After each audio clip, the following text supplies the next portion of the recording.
Hey there. Thanks for tuning in. You ready for another episode of my Bigfoot sighting? Alright then, let's do this. Seen a bunch of run-down no-horse towns where the church is the backbone, loves in the plow, and the five-string melodies grooving, with the farmland rows where the roots run deep, beyond the noise of the busy streets, where the songs of the South are soothing. When I hear the front porch picking down, home rhythm ringing out, I don't run from banjo music. Yeah.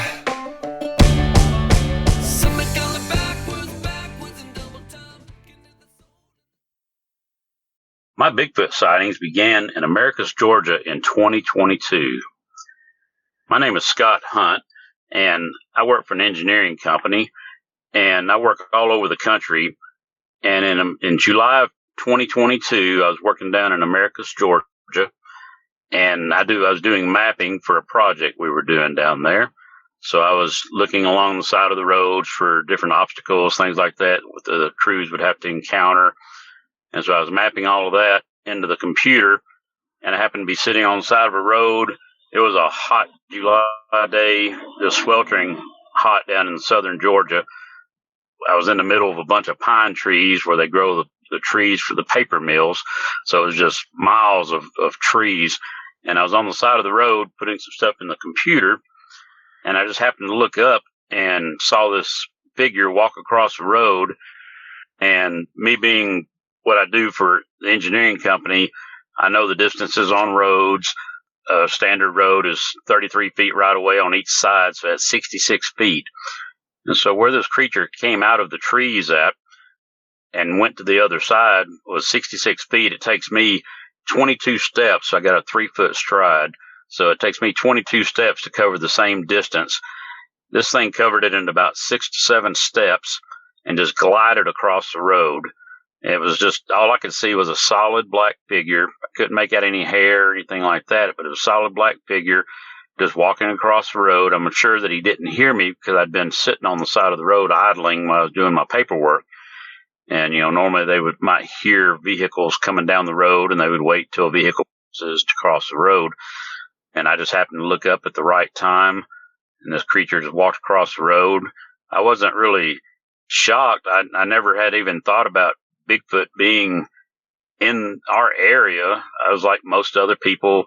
They hear stories about up in Washington, up in the dense woods, or in the Himalayas, or some of these other countries, the Yetis. And so, my mind wasn't even thinking anything about Bigfoot at the time. But, I saw it cross the road, and I put the car in gear. I drove up to where it was at, which was a couple hundred feet up in front of me. And there was a hole in the bushes there where the game had been going in and out through there. And that's where it crossed the road at. Like I say, it was over 100-degree day. I had the air conditioner just wide open, and there was nobody in a suit. This thing glided across the road. The like I say, 7 steps across that road, and it takes me 22. So I knew it wasn't a human. The head wasn't bobbing. It was just glided across the road, almost like an apparition, but it was solid. It wasn't like a ghost apparition that you could see through. It was just solid. And it was a sunny day. And like I say, it was probably about 2:00 in the afternoon. So at that point, like I said, I drove up there. I got GPS coordinates of where it was at. And because I had all that equipment with me, took pictures and everything. And I'd reached out to the Georgia Bigfoot sites. I started looking for anything about Bigfoot. And I reached out and put questions out there. There been any more sightings in that area, anything like that? And just had a few people respond, watching, they were curious also. And I never really got any response back from anybody down there. So I just started doing my own research, watching, of course, the Bigfoot show, they're on TV and all, and we'd always, watch them. But like I say, most of the time they're way out in the middle of any, nowhere. And, you don't think about them being right here in your backyard or, in the southern states like this. But with all my research I started doing, I come to realize that they're all over the place. The reports coming in from all over. And at the time, my wife said, well, the kids had a sighting back when they were young in Alabama. We used to live in Alabama.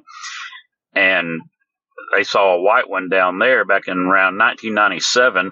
And for some reason, I don't remember them ever talking about it. And they both said, yeah, we saw this. My son was about 6 years old. My daughter was about 9 years old. They were over at their cousin's house playing. And they said this thing came out of the woods. They were outside looking for their cousin's little dog, calling for it. And they said this creature came out of the woods and it was white, and said it looked more like a dog than a Bigfoot. And so I got to looking it up because they hadn't, my son's 33, my daughter's, 36. And so I started looking this up, and sure enough, they have the thing called the Alabama white thing. And there was other reports around the same time. And there's a kind of like a triangle down there. And where we lived in Coleman County, there's Coleman County, Blount County, and Morgan County all right there together. And that's a big triangle right there where there had been sightings. And I'd never even heard of the Alabama white thing back before then, but there's a lot of stuff online about it, and they're seen in different parts of Alabama. But like my son, he said it was more like a dog man, with a dog face than a Bigfoot. So I know at that point we lived in a house, and we had a bedroom up above our garage that we had built. And so the garage walls were like 8 feet tall with blocks, and then our bedroom was up above that. And we would wake up in the middle of the night with it sounding like somebody just slamming a 2x4 against the side of the house or something. And me and my wife, we'd both jump up, and I'd go outside with my gun and look, and never did see anything. And now I hear reports of, the Bigfoots, banging on people's houses and things like that. So it had to have been something really tall to reach the upper part of the house above the blocks.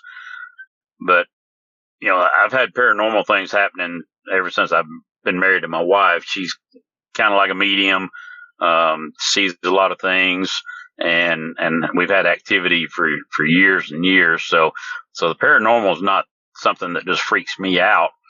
I actually do ghost hunting also. I own a business in Gainesboro, Tennessee, and I'm in a building that was built in the 1890s, and we have ghost hunts there because it has, active spirits in there.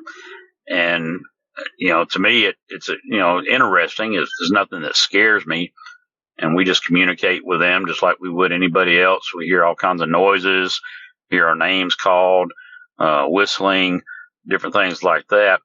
And whether Bigfoot is paranormal, interdimensional, I really don't know. I have my own theories on different things, but none of us are really sure of, what's actually what the creature is, if it's, interdimensional or spiritual or a combination, or, from this planet or whatever. So, I just continue to research, look as much stuff as I can. I've started, researching more this year, and I was working up in Cherokee, North Carolina over the winter, with this engineering company, and I was on the Indian reservation up there in Cherokee. And I figured, well, that would be a hot spot there, if anywhere, because I've heard stories up in there.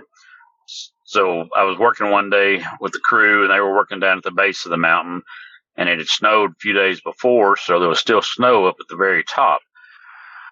So I took a service road up. I drove about 1.5 miles up to the very top of the mountain up there, and the roads were still icy, and snow was still about 1 foot deep.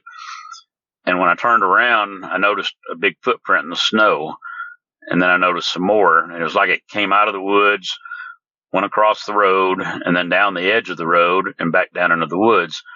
So I got out, put my foot inside the other, the foot that was there, and it was a whole lot bigger than mine. Like I say, it went across the road and down the edge of the road. And the pictures I took, I got with a Bigfoot researcher expert up in the Cherokee area. And when he looked at the pictures, he said, that's what I wanted to see is is that the footprints were in a straight line. It's not like we walk where our feet are to the side. And he said that's the kind of prints, they find is just right in line with each other. So, I talked to him quite a bit. Me and him actually went up on one of the highest mountains in that area, and we got up there like at 9:00 at night. I believe it was in April, and it was about 50 degrees. So it wasn't too bad. And, it was a little chilly, but we went up there, and then we started walking to the very top of the mountain because the gate was closed. So we had about 1.5 miles walk up the service road up to where the fire tower's at. And he had been in that area hundreds and hundreds of times and had activity there each time he goes. And so we went up through the trail there, and he was using a little red light on his head. I had a spotlight on my head, but I never turned it on because I didn't want to mess our eyes up with the bright light. So he was using a little red light every once in a while because the moon was shining pretty bright. And we got about halfway up through there, and we heard a tree knock. And this knock it sounded like an aluminum bat hitting a ball or something. It had kind of like a ting to it. And he said, I've never heard anything like that before. But here recently, I've been hearing other people saying that same kind of sound. And so, we sat there a while and listened and walked a little while and listened. And, we did find some bear prints, but, of course, bears don't hit trees. And then later on, we heard another tree knock in another area. And we made our way almost to the top up there to the plateau part. And we did a few whoops and got responses back that were further up to where the fire tower is at. So we didn't venture all the way up because didn't want to corner a creature up on top of the mountain in his territory, and in the late nights like that.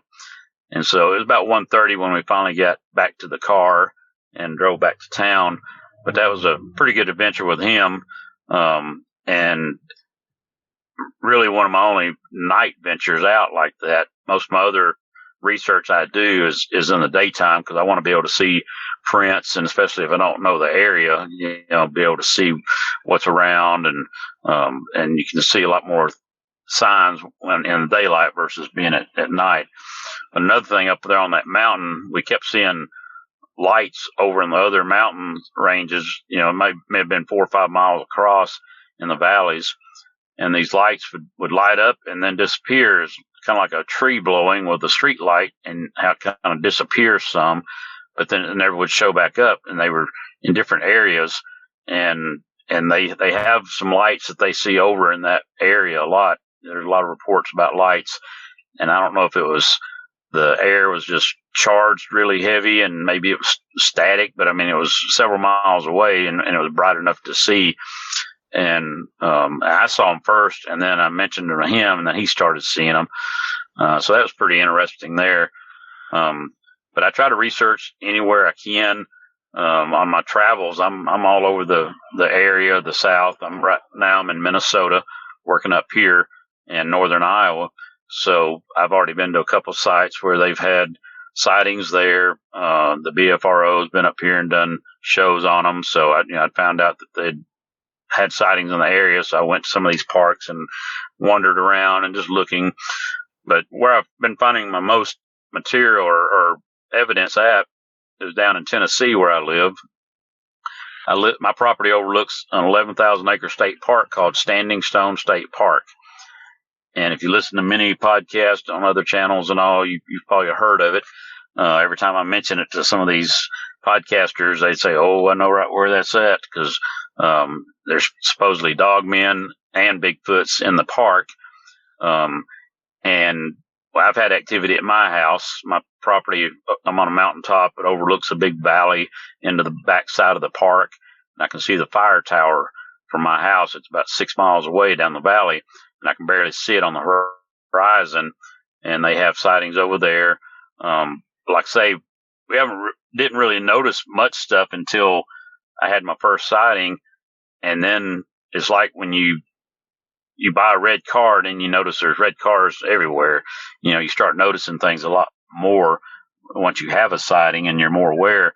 Most people don't have a sighting because they're looking at their phones or they're not paying attention to what's around them. And so now I'm observant everywhere I go. I've got cameras on my front and the back of my car on my windows. So if something walks in front of me now, I'm going to capture it on one of my cameras here. I've got all types of equipment now. I've got night vision. I've got just all types of different equipment. But some of the things we've done around the house there in February of this year, 2025, I thought, well, I wonder how much activity there is around here and if other people are having sightings. So at my business, I did a little meeting. I just thought, well, I'll do a meeting here and see if anybody comes and if there's any interest in it. So I did a thing just called Tennessee Cryptids, Bigfoot and Beyond. And I just put, free meeting, come and listen and share your stories if you have them.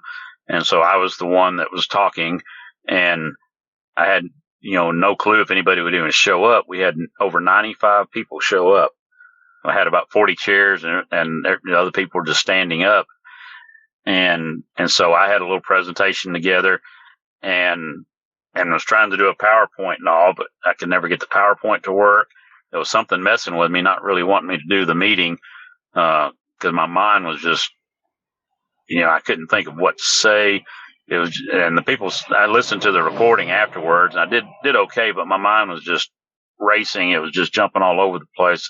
And it was like something didn't want me to talk about it. But, so I talked for about 45 minutes and then opened the floor to, anybody that had stories or any comments. And there was a lot of people that had stories.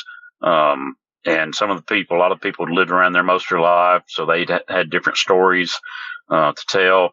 And there was one lady there, just moved in the area a couple of years ago.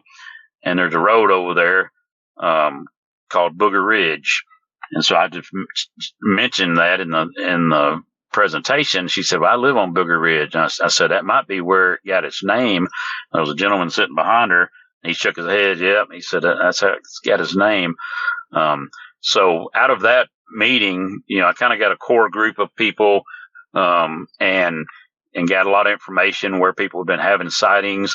And so within a, 30-mile radius, there's a lot of different sightings in different areas all around there. So, it's more than just one group of them. They're in all different areas. And one of the guys that came to the meeting, he's really into it, him and his wife. And so, he invited me over to his house to look at some stuff that he'd had around his house. And so we became pretty good friends. And another guy that I met recently off of another podcast, they were talking about Clay County, Tennessee, and that's where I live. So I listened to the podcast. I got his name. I looked him up where he lived and found out he lives less than a mile down the road from me. And he's got all kind of activity on his property. Another research group out of Kentucky, they come down every so often and they put up these big cameras that can zoom in several hundred feet, that rotate around 360, expensive cameras, different equipment, that they bring down. And they've been capturing a lot of, evidence there, a lot of prints and everything. And after I found that out, I went over and talked to them. And then I went over another time and took my guitar over there because I do music. And I said, I want to see if playing music will attract them up here because of frequencies, because animals will respond to different frequencies and all. So we sat there, I had my big camera set up on a tripod and had it shining down in the woods. And it had like 2.5 hours on the battery. But after everything was said and done, it only recorded about 30 minutes and the battery was dead. But while I was playing, he said he saw one come up to the edge down there. And then later we heard a tree knock on the other side. And then I played for about an hour, was putting my stuff up, and we were just talking, just trying to be casual, but watching the whole time, just seeing if there was activity there. And there was a tree down in the bottom, probably about a little 10-foot sapling, and that thing just started shaking back and forth like crazy. And I said, I don't know if he wants me to continue playing music or go ahead and get out of here. But I thought that was pretty interesting.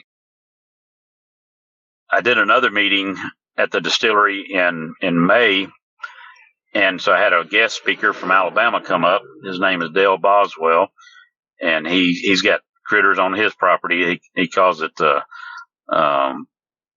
Boogerville down there in Alabama.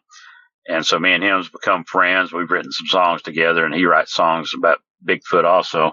And he's a country music artist, so he's been performing for years and years. But he was our guest speaker.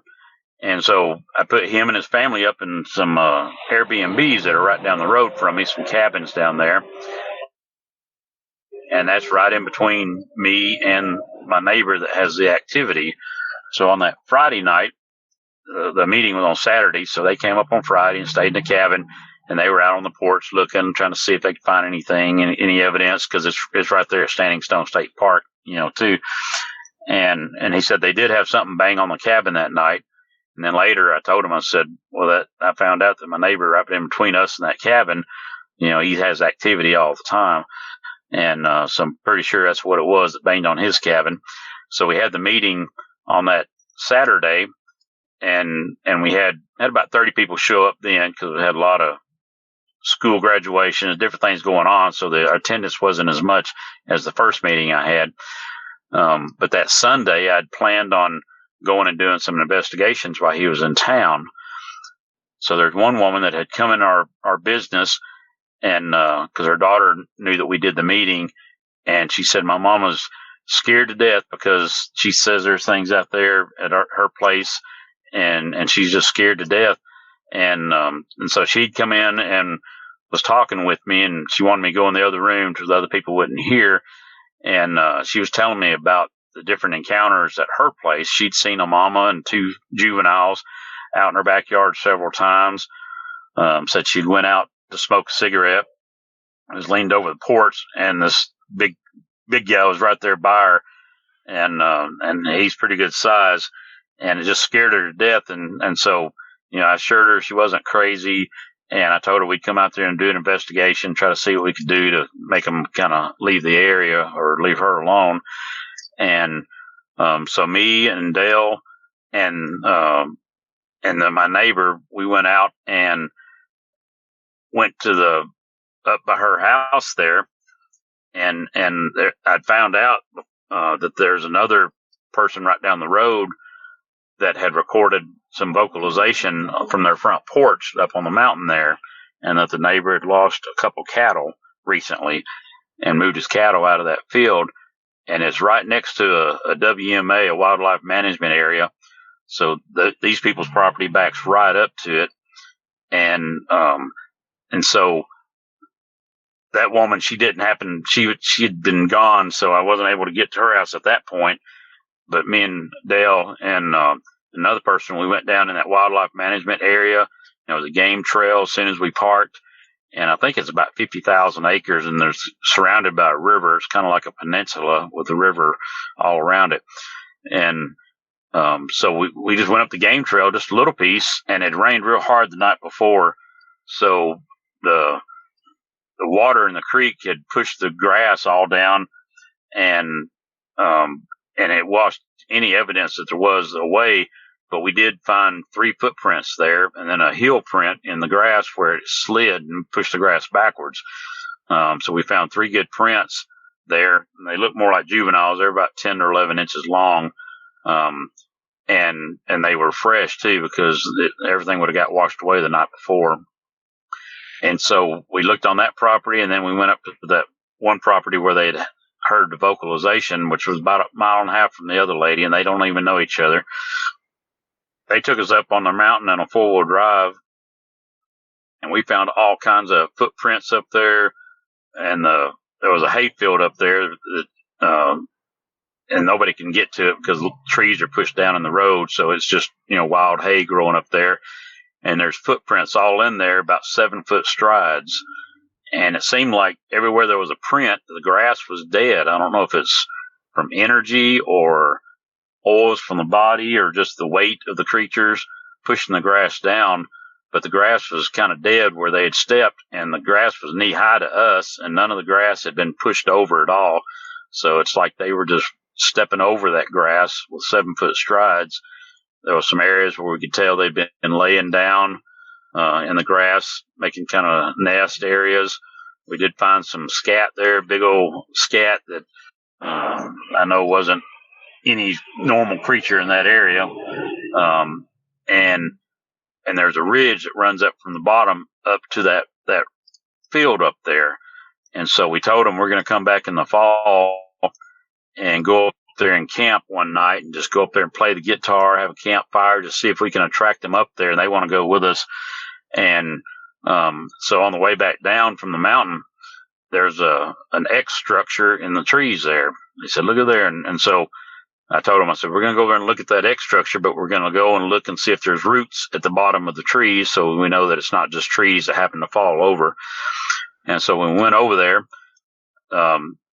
one tree beside it had been broken off about 7.5 feet. It had just been snapped off. And where it was snapped off at was about 8 feet away, stuck in the ground. And that was the base of one of the trees that was leaned over. And then another one was across the other way and kind of woven into the tree branches so it would stay there. And there was something in the middle kind of holding it all together. And we found prints around there also. So I know there's activity around there. And between those two residents, which live 1.5 miles from each other, both having activity for the past couple of years. I know it's pretty active over there.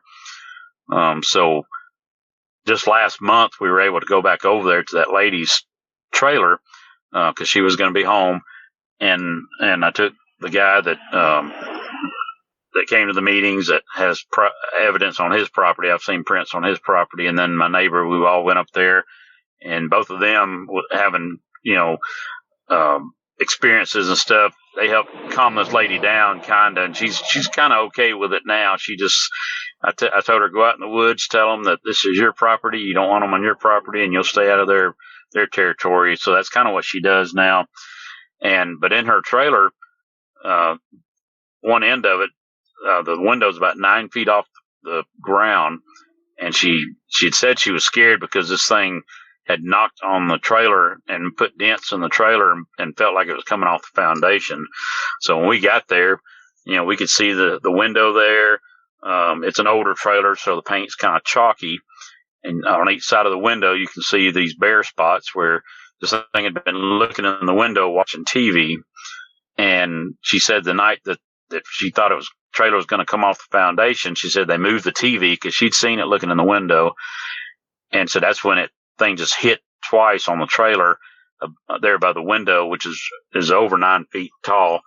And I got pictures of the dents. I've got pictures of where the paints wore off on the trailer where it'd been put in his hands and stuff. And we walked her whole property, and I didn't see any fresh evidence there. She said that it seemed like, they'd been gone for a while, but they normally come back around October, November. So we're going to go back up there also. But I'm finding more and more people up there that have encounters. And so as soon as I get off the road here for the fall, I'm going to go and investigate more of them. There's another woman that she'd called me one night and said that these creatures keep coming down and banging on her house. And this was back in February. And so I saw her here a couple weeks ago, and I said, you still having activity? She said, yeah, they still come down and bang on the house. And she's got like 70 acres there. So this is, it's in different directions also. So they're all over the place. And there's a bus driver that lives by us. A couple years ago, he'd come in and said that him and 5 of the students saw a Bigfoot back there on one of the roads, about 5 or 6 miles from me, which backs up to the Standing Stone State Park. And so that, they all witnessed that in the middle of the day. And so he came in my place of business and told me, we saw a Bigfoot and all. So he was all excited about that. So like I say, Standing Stone, if you look it up, you'll probably hear some stories. There's a lady called Mary Green. It was her name. She's dead now, but she had a book that she wrote called 50 Years with Bigfoot. And it chronicles a family that lived with these creatures for 50 years on their farm. And the lady that the story's about, she lives in the county next to me. And then Mary Green, she had encounters with them at her house. And she lived close to Standing Stone also. So, it's been going on for a lot of years. And just this year on July 4th, some people came in our business and said they were at Standing Stone camping in the cabins there. They said they closed the campground down for maintenance. And so there wasn't much going on there. And I said they closed the campground down on July 4th, which is the busiest week of the year. So I called a buddy of mine up in the county I live in that he's been researching for over 50 years in that area and real knowledgeable. So I said, do you know anything about Standing Stone? What's going on there? He said there was 3 different campers that didn't know each other that reported rocks being thrown at them and hearing screams and stuff. And so they just shut the whole campground down. And that's happened, a lot of different areas like that. You'll hear of, parks being closed, for different reasons. And it's because they have activity in there. I've talked to some of the researchers that, said that they've done like 12 different encounters or investigations in Standing Stone. And they saw 3 of them one time as they were walking around the mountain hillside there. So there was 3 of them standing there. And then some of them done some night investigations also down by the fire tower and had activity there. So, like I say, I'm gone a lot, so I don't get to do research right there at my own house, which, I found out was a hot spot. So, I'm anxious to retire here in a couple of years and just dedicate time to going out and researching all around my area. And it was a couple months ago. I was home after a big storm had come through, and like I say, we live on a mountaintop, and there was a bunch of limbs in the yard. So, it was a sunny day, and I was out there picking up limbs, and I heard a male and a female voice that was kind of loud, but I couldn't understand it. And I thought maybe somebody had a radio on the next ridge over there, and I was waiting for music or a commercial or something, but it wasn't English and it wasn't Spanish, and but it was like, and then you could tell it was a male and a female. And then I've started hearing all this about chatter. People talking about they hear chatter. And after I heard that, like I say, it's like seeing the red car. Now every podcast I listen to, people talk about chatter. So that was kind of, interesting. And I'll go out there and I'll just talk to the woods. I know they're out there and I hear stuff a lot, some heavy footsteps or different things out there. And I know they're out there. So I just talk to the woods and so they can recognize my voice. And if they wanted to do any harm, they could come up and do whatever they wanted to. We have heard noises at the cabin before at night, and my wife would say, what was that? And I'll say, I don't know, but if they come in the bedroom, I'll shoot them. But, I never went outside to see what it was. And I'd put up some, security cameras or trail cams out there. And then I found out that, they can see the infrared and so they don't come up, because I had the cameras out. And so this past weekend when I was home, I took the cameras down because, I figured they may not like that. And I don't really want to get them on my bad side because I want to make try to get familiar with them and get comfortable with them to where maybe they'll show themselves like some other people do. And because I don't have any, notion to try to hurt them or anything like that. I want to protect them.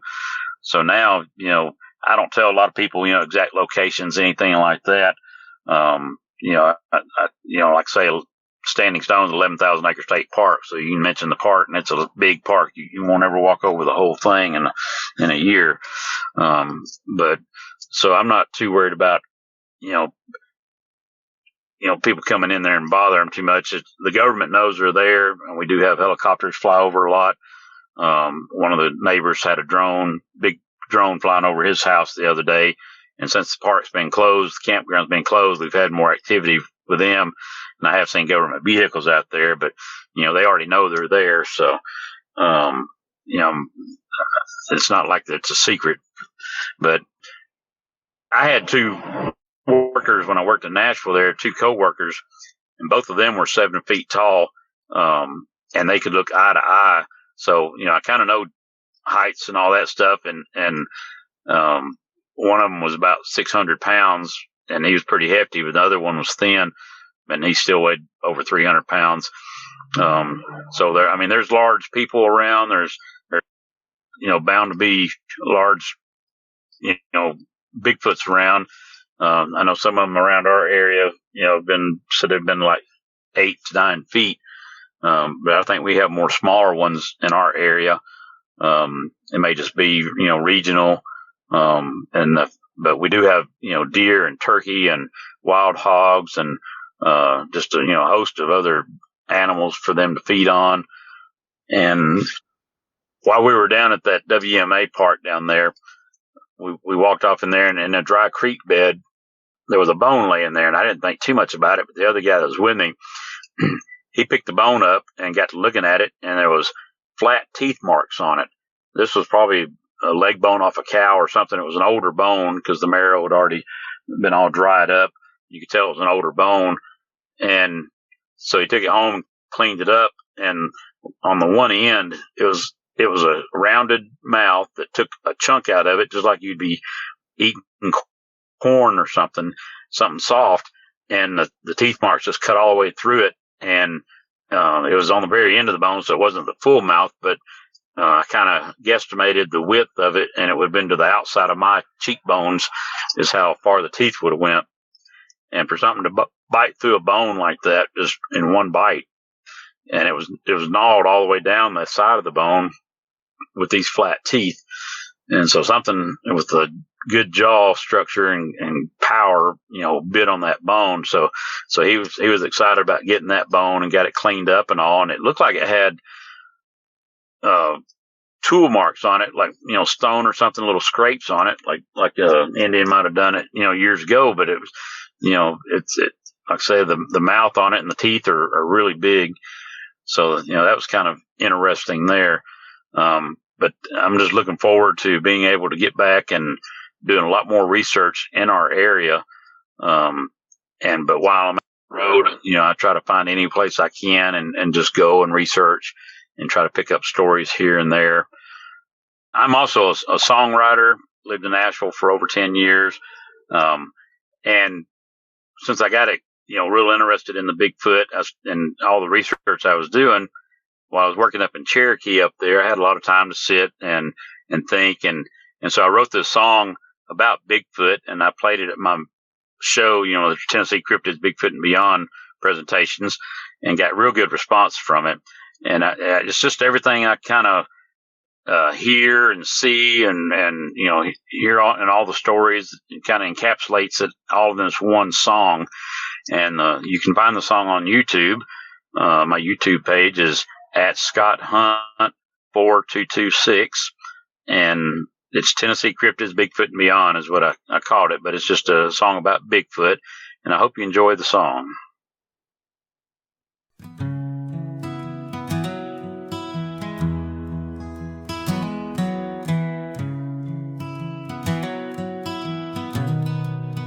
There have been stories through the years that have brought wonder and brought fears. Native tribes have ancient lore. He is massive to the core. Is it a man or a beast? The master of hide and seek. We keep looking, he doesn't want to be found. We're just strangers in his home ground. Even God, who lives in our hearts, uses a spirit to guide our lives, is known by prayer and faith, has not been seen with our own eyes. Just because he isn't seen doesn't mean he is pretend. You still fly a kite and never seen the wind.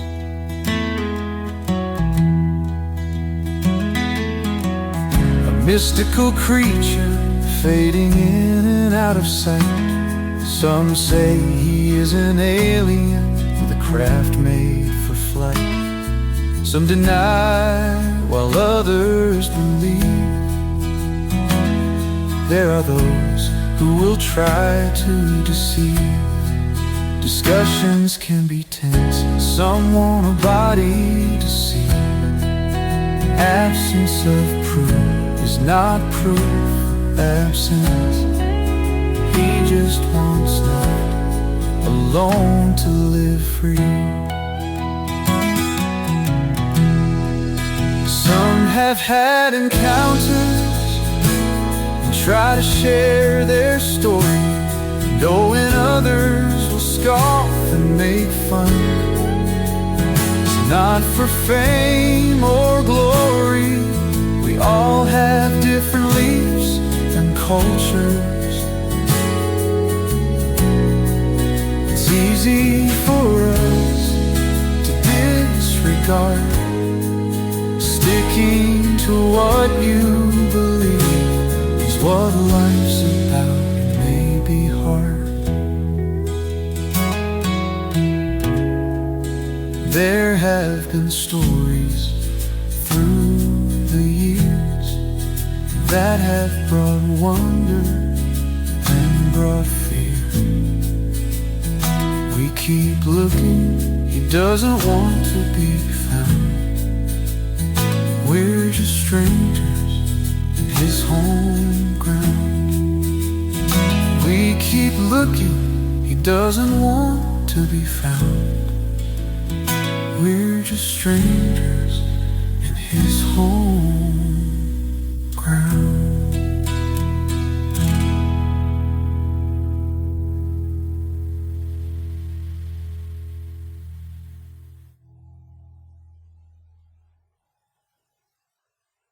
I hope you enjoyed the song there and enjoyed you listening to the program here.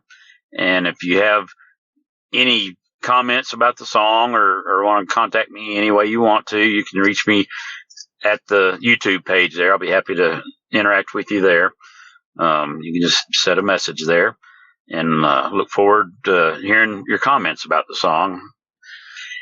And if you live in the Tennessee or Southern Kentucky area and you have any activity you want to report or have me come investigate, feel free to reach me at my email. It's SEHUNT1@yahoo.com.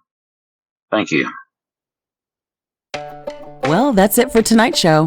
If you've had a Bigfoot sighting and would like to be a guest, please go to mybigfootsighting.com and let us know. Thanks for listening. Have a great night. Seen a bunch of rundown no-horse towns where the church is the backbone, loves in the plow, and the five-string melodies grooving, with the farmland rows where the roots run deep, beyond the noise of the busy streets, where the songs of the South are soothing. When I hear the front porch picking down, home rhythm ringing out, I don't run from banjo music. Yeah,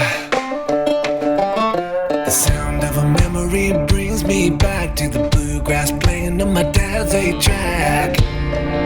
His pickup man had been through it, getting through the day on Scruggs and Skags, booking A bales to those Tennessee jams. There's no other way that I'd do it. When I hear the front porch picking down, home rhythm ringing out, I don't run from banjo music. Yeah. Something coming backwards in double time, getting to the soul and the drumming, low Kentucky style. Those are the anthems strumming out, country boy living. When I hear the front porch picking down, home rhythm ringing out, I don't run from banjo music.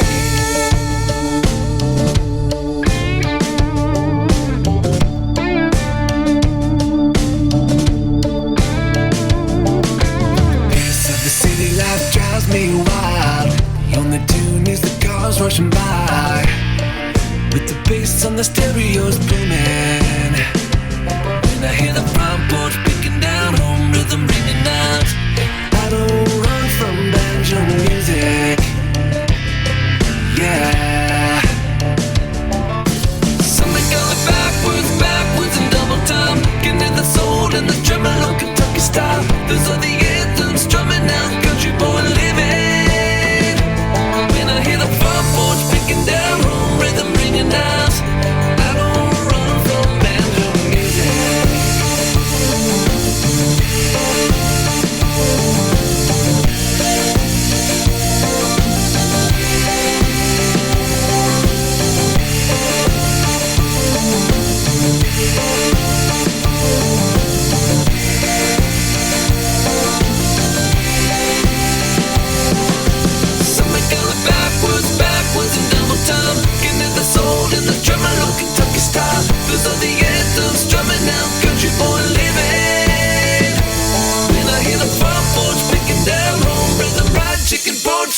mama's best sweet tea. Kind of sound